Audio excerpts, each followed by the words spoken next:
At Gios Manzil, or let me just go to the previous paragraph. This was the first and only time Mara ever tried smoking, but she liked the smell. If someone is smoking a cigar or cigarette near me, I enjoy the fragrance, she said once. I love the smell of tobacco, but not when someone chews it. Uh, and the sidebar, that's an interesting sidebar too. Um, Later, when Small Khorshid was staying in Bombay during the new life, she asked Baba if she could smoke, but he said no. At Gias Manzil, Baba had built, according to his specifications, a cage similar to the one that Upasani Maharaj had used at Sakori. It was constructed of bamboo poles in one corner of the large room on the upper floor. On 9 January 1930, Baba entered into seclusion in this cage, saying that certain work in non physical realms prompted him to confine himself in a small area. Oh, interesting. The women visited him only once during the 22 days he remained in the cage. When they arrived, they went upstairs and talked with Baba for about half an hour. They did not go near the cage, but had his darshan from afar, joined hands to him, and left. On 30 January, Baba ended his seclusion and visited the women in their quarters before leaving for Ahmednagar. The next day, while at Mehrabad, although he had shifted the women and some of the men to Nasik, Baba stated, in the future, Mehrabad will be like Jerusalem. For my spiritual work, it is the best possible place. It will always be the center of my work. He returned to Nasik on 1 February, but 4 days later he went into seclusion again, where he remained until his 36th birthday celebration on 17 February, when he stepped out of this seclusion for good. Oh, so there's a wide range of birth dates. Mm-hmm. Lovers came from all over for the celebration, and one invited Baba to visit Kolhapur. He accepted and went, but on the way back, the Mondale's bus nearly slid off a cliff. The near fatal accident was averted when they took Baba's name. Baba observed, travels with me involve great privations. The harassment that I give is greater during my travels, and it is while traveling that my greatest work is done. Before leaving Nasik on 2 April for Mehrabad, Baba instructed the women, along with Rustam, Frani, and their children, to move out of the Brahmin woman's house and into Gias Manzil. Frani's family lived upstairs, while Mera, Khorshid, and Naja stayed downstairs. The entire house was unfurnished, but the women were comfortable in the large bedrooms. The rooms upstairs were equally grand, and there was a broad terrace.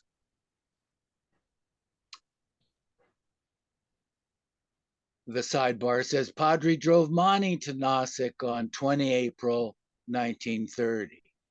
From Mehrabad, Baba went to Panchgani near Mahabaleshwar, where he had a cave constructed in the side of a hill for his seclusion work, which this time he said had to do with social and political upheavals in India and abroad. On 15 May, Baba entered his seclusion in the Tiger Valley cave. While Baba was Away in Panchgani, Mehra's thoughts were always with him. How must Baba be feeling to be in seclusion in a cave in the middle of summer, she mused. Because local people were flocking to the cave for darshan, it was it was raining heavily every night. Baba left on 26 May for Meherabad, where he again sat in seclusion. He was also suffering from a toothache and had several teeth extracted during this period. Adi Sr. drove Mehra, Mani, and Khorshid to Meherabad to see Baba on 28 June. The next day, Franey wrote to Baba, Mehra wants to know if you will apply almond oil to your hair, as she has some with her that she can send, and will be glad if you use it during these hot summer days. In the meantime, Pilamai from Karachi and her 3 children, plus Sunamasi, who had been away in Bombay, had come to stay with the women at Gyas Manzil. So now the house was full. Daulat Mai, Pilamai, and Naja did the cooking for the women, while Franey's family, who had exclusive use of the dining room, ate separately. The women had been told not to mix with Rustam or any guests who happened to visit the family. Mehra was not particularly close to her sister's children, though she talked and played with her niece Meru, who was about 3 at the time. I kept a bit aloof from my sister's family. I didn't go into their house because her husband was there. Baba saw that we kept the spiritual atmosphere of Meherabad at Nasik. But they did have guests of their own, such as Baba's sister Mani, when she had school holidays. At 11, Mani was already an accomplished mimic. One of her antics that Rustam particularly enjoyed was for her to dress in a sadra and sari like an elderly Irani woman and imitate the old-fashioned Persian style of singing. Mani dipped in a snuff box for added effect and pretended to take some. Mani's act was so amusing that Rustam made her do it repeatedly for his friends. Though Rustam was fond of music, he could not carry a tune, but he wrote a song about Baba called Meher Raj. That's Meher's reign. He asked Mani, who was quite musical, to fit a tune to it and sing it before Baba. The song is known today as the Meher Raj Arti. I don't know that song. Yeah, me neither. We'll have to look it up, see if we can find it in Mehera Media. From Gaius Manzil, the women could see the river, and unlike at the pigeon house, they sometimes went for a walk there. Baba had also given permission for an occasional outing, and since Nasik is a center of grape cultivation, Rustam took the women in a bus to a nearby vineyard. Gee, I wonder if that Indian man in France who works with grapes and wine knows about that. We'll have to ask What is time we his see name? him. It's slipping my mind right now, but maybe it'll come to us. Baba had not been to Nasik for more than 2 months when he arrived on 12 June for just one day. before again journeying to Kashmir. He met with Daulat Mai and Franey, and was perhaps at this and it was perhaps at this time that he told Daulat Mai to live with Franey and help with her children. Another daughter, Nergis or Nagu, had been born. Franey had many children by now, all mischievous, said Mehera. As he had done with Gustaji, Baba also gave Daulat Mai the order to observe silence, which was never lifted. She continued to do her own shopping using a slate to communicate. When she first began keeping silence, Mani started talking to her, asking what was for lunch that day. By mistake, Daulat Mai said some word like rice. She made that one mistake and then kept absolute silence for the next 22 years until she died in 1952. Meru stated that Baba permitted Daulat Mai to break her silence a few days before she dropped her body, but Mehera was unaware of it. Rustam had spoken to Baba about his idea of making a movie to portray spiritual themes and to spread Baba's teachings throughout the world. Baba liked the idea, but instead of making a movie, construction was begun in June on a movie theater, Circle Cinema, that Rustam would own, but that the Mandali would operate. Chanji's brother, Narji Dada Chanji, an engineer from Bombay, was given the contract for the construction of the theater. He began commuting between Bombay and Nasik to supervise the work, and he often brought his wife, Bakamai, and their three young daughters, Arnavaz, Rhoda, that's Rhoda Mystery, and Nargis, whenever they had a holiday. They visited the women Mandali, and if Baba was there, had his darshan. Arnavaz had seen the women once before at the post office when she was about 8, but has no memory of it. Her first memory of Mehera is during this time at Nasik when she was 12.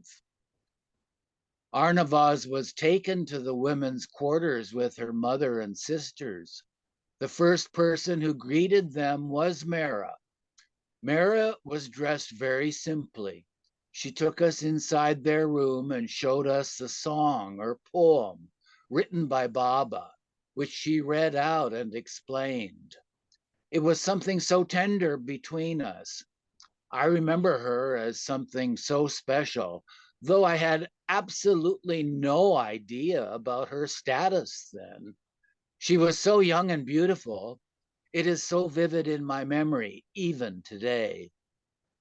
After visiting Kashmir, Baba returned to Nasik via Meherbad on 14 July. He was not quite well from his work, Mehera recalled. We hadn't seen him for a month. He kept to his room, sitting and talking with the men. Mostly Gulmai and Sunamasi would be with him to nurse him. We only went when Baba called us. Not much on our own in those days. Wanting a change, Baba left Nasik on 20 August for Calcutta to go sightseeing with Aga Ali. And he also contacted the Jasawala family and their young son, Erich, in Nagpur. Returning to Nasik 6 weeks later, he instructed the women to move back to the Brahmin's house, while Rustam, Franey, and their family were to continue living at Gyas Manzil. This time, the women did not occupy the pigeon house, but stayed in the main bungalow that Rustam's family had vacated, the other half of which was still being used by the landlady. The women's portion of the house consisted of 3 rooms, and here too they had no furniture, only a few benches and chairs on the broad veranda.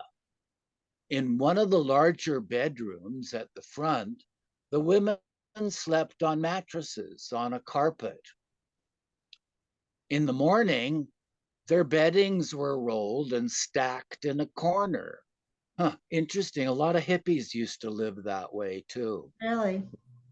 Mattresses on the floor. Yeah. In the morning, their beddings were rolled and stacked in a corner.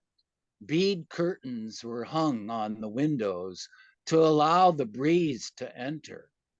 Enclosing the back veranda with bamboo matting made a storeroom for their luggage. And there was another. Hold on, hold on. Thank you. Sometimes this cursor gives me trouble. Hmm.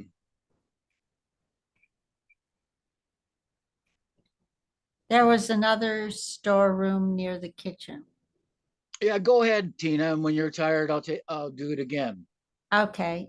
There was another storeroom near the kitchen, separate from the house.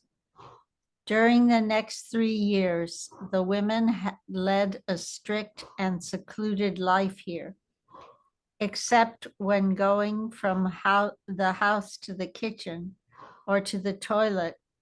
They were always inside day and night.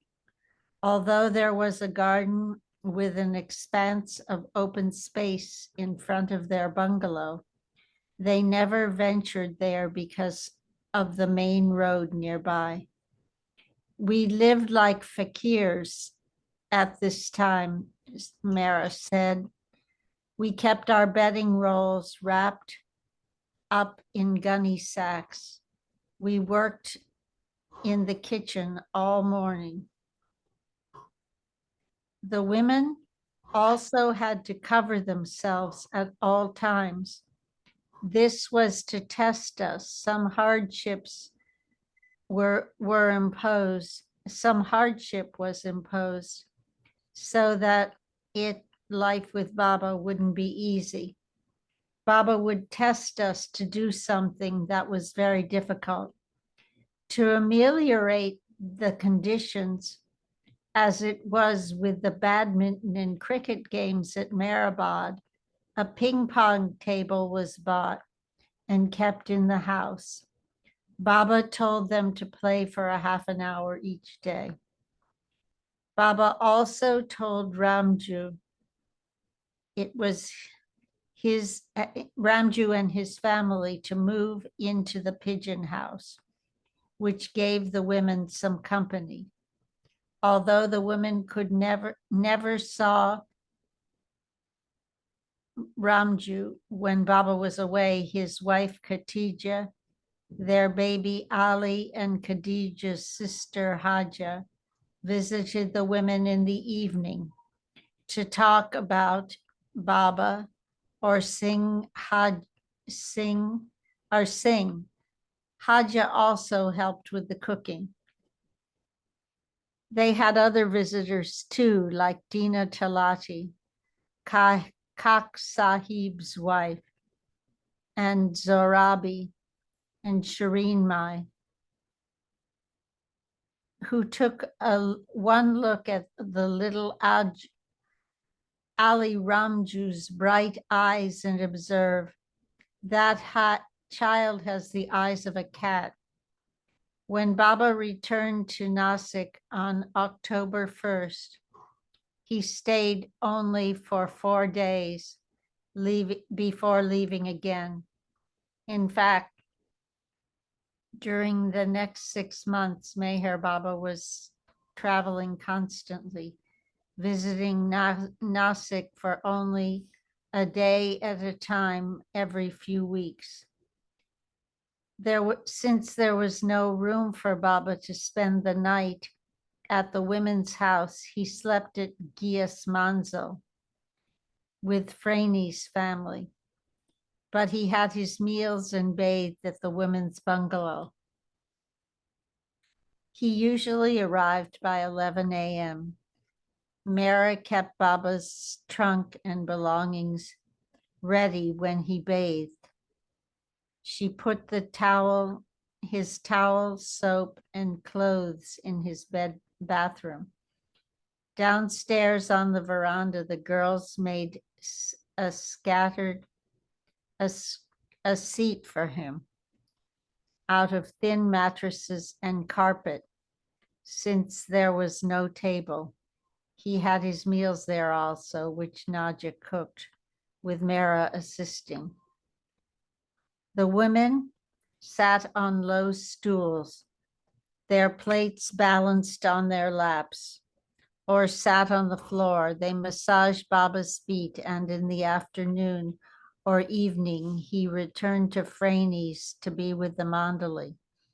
Mehru remembered her mother taking her to the women's bungalow. I always loved to go see them. Years later, I remembered each of the women's names after having not seen them for some years. When Mehru was small, she once asked Baba when he would speak, and he then remarked, "Yes, I know, Baba. Yes, you know, Baba, I've never heard you speak." Baba promised he would break his silence soon, and Mehru believed him. A year passed with no breaking of the silence, and again she asked about it. Again, he managed to convince her that he would speak the following year. Baba often played with Franey's children, paying particular attention to Falu, Mehru, and Nagu, who were destined to stay with him in later years. One game they played was called Rachel and Jacob. Two players are blindfolded in a circle, and by calling out to Rachel and hearing her response, Jacob tries to catch her as the others in the circle shout directions. Round and round the couple circled, fleeing, seeking each other's embrace, while Baba and Mehera watched and clapped encouragement. Can you take over, Eugene? Yes, ma'am, I was muted. Sometimes a peculiar looking boy came to Rustam and Franey's house, and Baba revealed that the boy had been a yogi in a previous birth. The boy wore a shirt and langoti, loincloth, and in a pouch at his waist carried non-poisonous snakes that he let loose in their compound. Then he stuck his fingers in his ears, called the snakes back, and returned them to his pouch. Gee, I didn't know snakes would obey calls. Wow. Meru, her brothers, and sister were mesmerized. Baba instructed Dowlat Mai and Franey to feed the boy if he wanted anything to eat, but he only ate fruit. Sometimes he asked for money, which Franey knew he did not want for himself, but for the other young boys who demanded it of him so they could rent bicycles. The boy himself was fascinated with mirrors, and as he gazed into one, stuck his fingers in his ears, and made strange noises. And next comes a picture. Oh, And who's that? That's oh Gulmai, my. daughter-in-law Franey. Um, so Franey is Mara's sister, I think. Okay. And then a sideways picture of uh, Baram, Franey, Melu, Baba, Meru, Falu, Rustum, and Nagu, Irani. Hmm. Huh. They look like 20, it looks like a picture from the 20s or Yeah. uh, like flappers. Meher Baba in Marseille, July 1934. To the west. You want to continue? Chapter 23, To the West. One day, Mara felt extremely cold and began shivering. Then, every alternate day at the same time, she had a high temperature. It was malaria. They were not allowed to summon a doctor, but she was given periodic doses of quinine, which helped to control the fever. Someone suggested drinking plenty of milk also, which Mara did not care for. Baba was not in Nasik at the time, but when he came, he was informed of Mara's illness, which no one else had contracted. He brought quinine and gave her 2 more tablets and some milk mixed with soda water. As Mara had a temperature that day, she had taken a dose of quinine just 10 minutes before he arrived.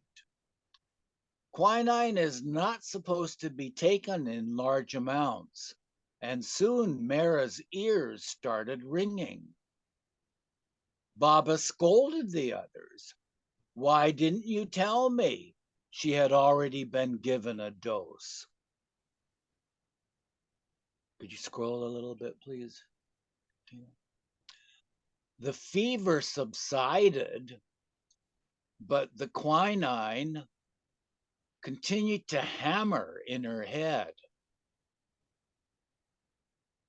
And the sidebar says some people suffer severe reactions to quinine, even normal doses. And a single large dose can be fatal. Oh no. Baba bent over Mara and held spoonfuls of orange juice to her lips.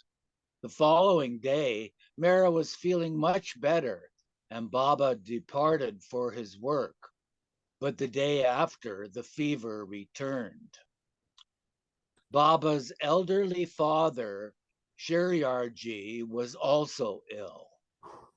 Shireen Mai wished him to have a change, so he was brought to Nasik and stayed with the women for a few weeks. Khorshed's mother, Sunamasi, was an adept at nursing, and Shireen Mai knew that, under her care, Shariarji would recover quickly. Sunamasi's bed was placed in Shariarji's room so that she could attend to him. Feeling weak, Shariarji sat each morning on the veranda in a corner by the railing. The girls nodded to him as they passed on their way to the kitchen. Shariarji knew that Mara was not feeling well. From his vantage point on the veranda, he watched as Khorshid and Naja scurried back and forth to Mara's room. The sidebar says Franey had given the women a three-tiered bunk bed. sounds nice, that her children had used. Soon Amasi slept on the lower bed. If Mani came for a visit, she liked to climb to the top bed and sleep there, while the middle bed was used for storage. So, from his vantage point, that Shariarji on the veranda, he watched as Khorshid and Naja scurried back and forth to Mera's room. Mera has a fever, they remarked to him, and it won't come down. Today it is very high. Shariarji replied, if I am allowed to come inside, I can bring down her temperature. He was told that he would not be allowed near her bed, but he said, I won't touch her or stand close to her bed. I know a kalam, a prayer, that will break the fever. May I come and recite it? Scroll, please, Tina. They agreed, and he was led inside. Mera was lying down, semi-conscious, with her eyes closed.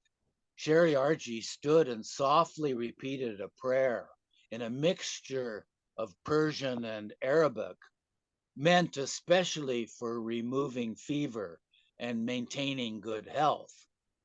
Then he went to his own room. Cold washcloths were placed on Mera's forehead.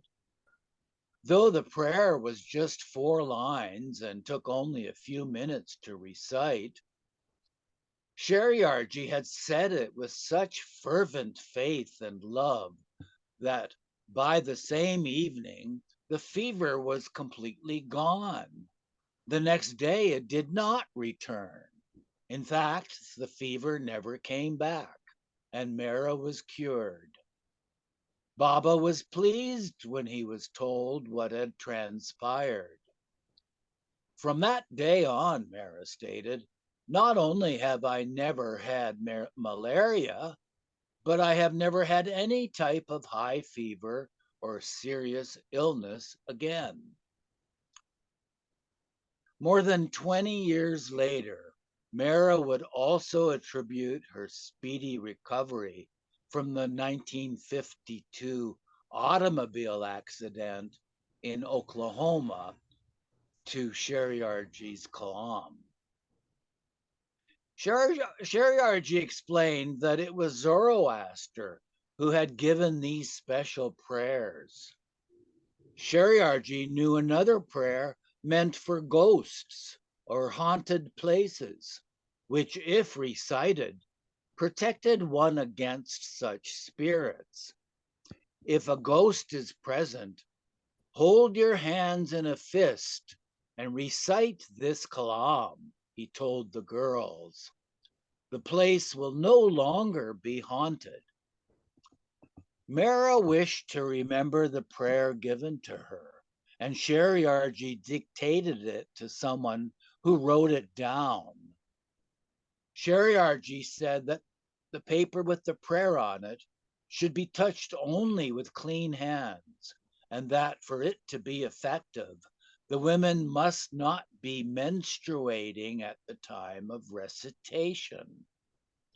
The person who says the kalam must have faith and pray wholeheartedly to God for it to work.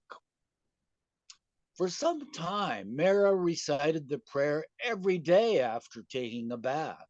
She learned it by heart, but forgot it later.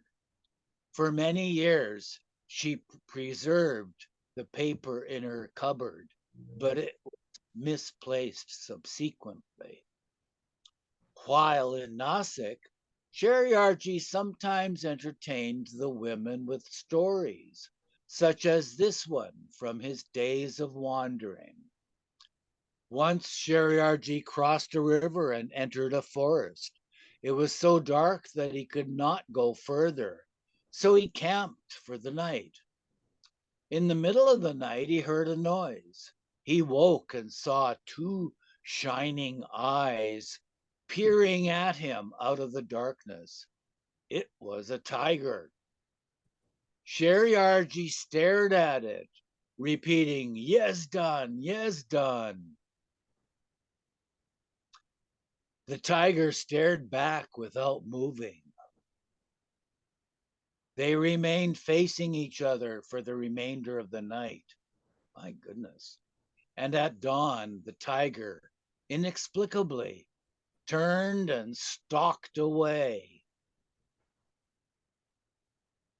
Mara was highly impressed. She knew all about the dangers of dealing with tigers from her father's encounters. What courage, what strength, what determination Sheriarji had, Mara commented in admiration. It took real devotion to become a dervish, to leave home and wander through the jungles of Persia and India, begging for his food. Though Baba used to catch cold very easily, his father had a strong constitution.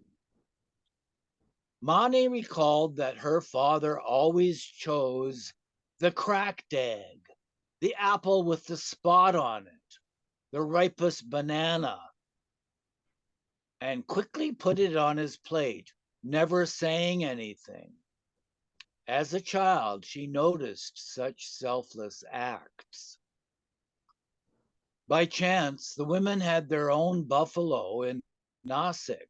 Someone owed Sunamasi money from years before. Reasoning that all her property now belonged to Baba, Sunamasi kept writing the party demanding payment. The person wrote back of their inability to pay the amount in cash. But in repayment of the debt, they offered a Jafrabadi water buffalo, a good breed. Sunamasi, with Baba's permission, accepted. The buffalo was enormous, Mara recalled. It resembled a small elephant. She gave 18 seers of milk a day, so we had fresh milk, but we never dared milk her. Walu, the Arangown village woman, was with the women, and fortunately, she knew how to milk cows. The buffalo was kept in a shed under a few trees on the edge of their compound, and Walu gave it fodder and bathed it. A Gauli herdsman was employed to help her, since the buffalo had to be led to the river to wash it. When the women left Nasik, the buffalo was brought to Mehrabad. Mani too remembered the animal. I used to do my homework sitting on top of it. The others said, "Why do you want to sit on the buffalo? When you come down, you smell like a buffalo." I'll always remember that it was Mara who said, "If Mani wants to sit on a buffalo, let her sit on a buffalo." In things like that, Mara was so considerate. Mara knew how Mani felt, since she too had enjoyed riding a buffalo at her grandmother's house. Thus, another theme that was to become increasingly important emerged in Nasik: keeping a menagerie of pets. Even with all this fresh milk available, the women never ate butter in Nasik, although Baba had never said not to eat it. Baba's gopis gave all their butter to him. Mera explained, because we didn't have it at Mehrabad, we thought we must stick to that regime. We were young and very naive in those days. At home, I loved to eat butter, I preferred it to cream. I never cared for cream, though my mother would give it to us on porridge. I think later in life, Mara did not like butter, though. In Really? Nas, we had to boil so much milk and cream, and the cream was so thick. We gathered it, but we never ate it. I took the buttermilk and churned the dahi, yogurt, into butter.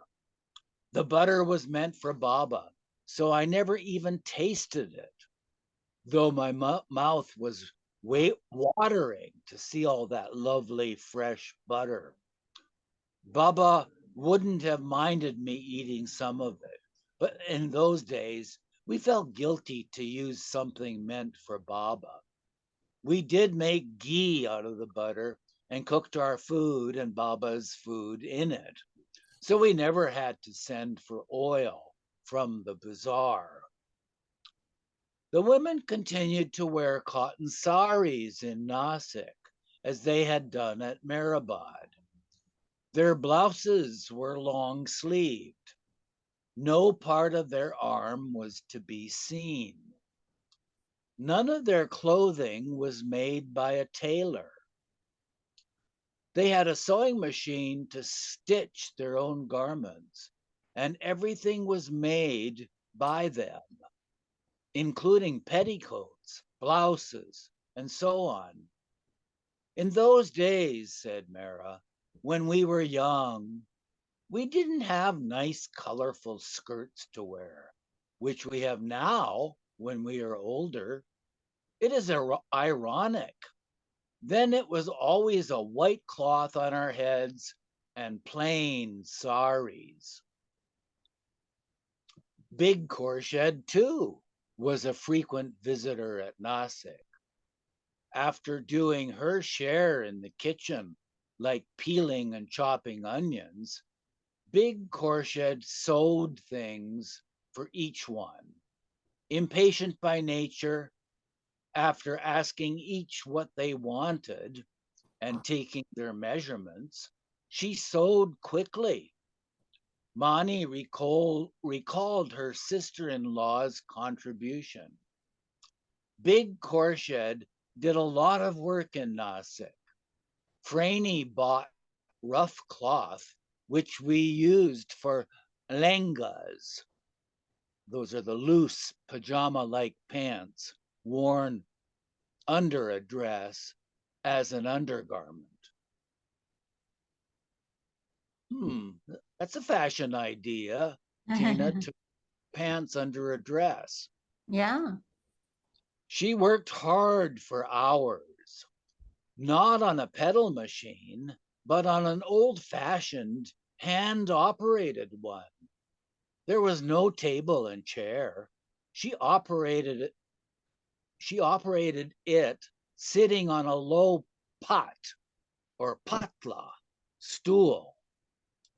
Baba too often wore lengas instead of boxer shorts in the early days. Meanwhile, on 15 November 1930, Baba had gone into seclusion in Meherabad in a cave especially dug for him in the side of the hill. Baba gave a prayer of the names of God: Hari, Paramatma, Allah, Ahura Mazda, Yazdan, Hu. So that's 6 names of God that he ordered to be sung along with his arti each evening at sunset until he ended his seclusion. At Meherabad, he also gave his first interview to a Western journalist, Paul Brunton.